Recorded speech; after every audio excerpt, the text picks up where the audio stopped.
Hello everyone, this is Rick and thanks for joining. This is the 22nd Excel 2007 tutorial, and what I'm going to do here is I want to show you today how to do a what if analysis in a spreadsheet, and specifically we're going to do something called a goal seek with that what if analysis. So what we want to figure out here is we want to figure out what the price of the car would be in order to meet a monthly payment. So this is just a basic template that I put together. I put together a couple things here, and we're going to go ahead and go through and fill in some information that we know. I've already formatted these cells here for dollar values or a number or a percentage. So we don't know the price of the car that we can really afford yet. So what we're going to do, we're going to assume we have $4,500 down payment that we can spend. We don't want more than a 4-year loan, so we're going to say a 48-month loan. And we know that the interest rates that you can get right now are 7%, let's say. We'll do 7.5. Okay? So then what I'm going to do over here is I'm going to put a formula in. I'm going to say equals, and I'm going to say the amount of the loan would always be equals the price of the car, which is B2, minus the down payment. Okay, I'm going to ignore tax at this point just to keep it simple. And then the monthly payment formula, we're going to do equals payment, or equals PMT. Hit tab and it will auto fill in. The rate, what we're going to do is we're going to populate that by clicking on the interest rate over here. This is an annual rate, 7.5%, so we need to break it down into a monthly rate. So what we do is we divide it by 12, hit comma, and now it moves into number of periods, and we click the number of periods cell over here, B4, comma, and now our present value is the amount of the loan. So right now it's showing as negative $4,500, which doesn't make any sense, but I'm going to go ahead and click that, and then I'm going to close this formula with parentheses, and there you notice that it put a payment amount in there.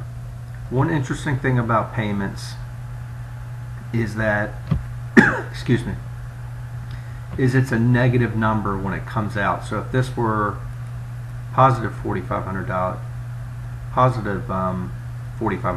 this would be negative $108.81.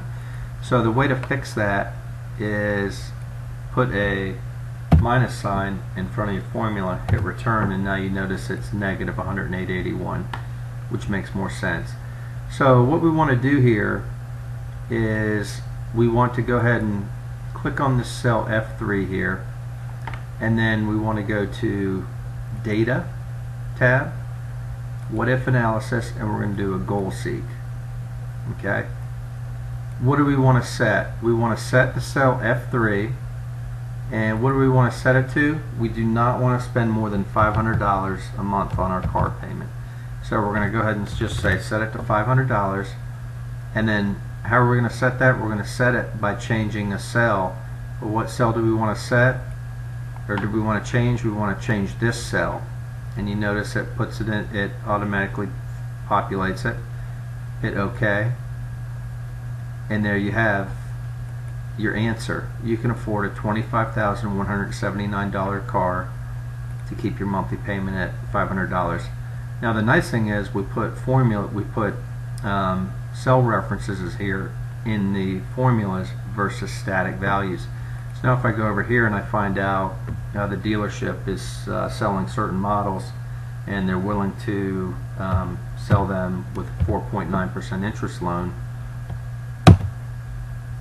well, now that same $25,000 car is $475.29, but now I can go back up here and do my what if analysis again, and I'm going to do the same thing. Now I can afford $500 a month in payments, but I want to change this cell, and I'm going to click OK, and now with that lower interest rate you could afford a $26,254 car. So that's all I wanted to share with you for today. Hopefully that was helpful. And of course, you don't need to do the what if. You can use this for a mortgage payment or a car loan or whatever it is. You can also use this for what if scenarios. How much do you need to save every year in a 401k or IRA or whatever it is to reach a certain investment goal based on your rate of return that you're estimating. So thanks for joining, and please don't forget to subscribe and drop me any comments or notes if you want to see anything in particular. Thanks.